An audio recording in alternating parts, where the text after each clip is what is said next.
কেউ ভুলের ঊর্ধ্বে নয়। এখন যারা দায়িত্বে আছেন তারা এই দেশেরই মানুষ, আর আমরা দেশবাসী মিলে অক্ষমতার ভিত্তিতে তাদের উপরে এই দায়িত্ব দিয়েছি। সুতরাং তারা যদি ভালো কিছু করেন তাহলে দেশবাসী উপকৃত হবে, আমি উপকৃত হব, আপনি উপকৃত হবেন।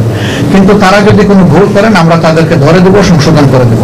কিছু বিষয় এরকম আমাদের দৃষ্টিতে এসেছে, আমরা তাদেরকে পরামর্শ দিয়েছি এবং আমরা তার ইতিবাচক ফল পেয়েছি।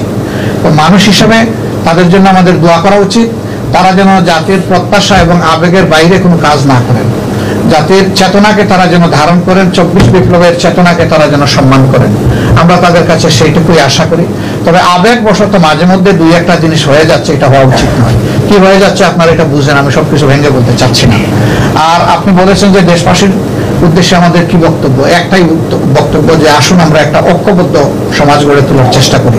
কোনো বিভক্তি নয়, ঐক্যই হোক এই জাতির সৌন্দর্য এবং শক্তির প্রতীক।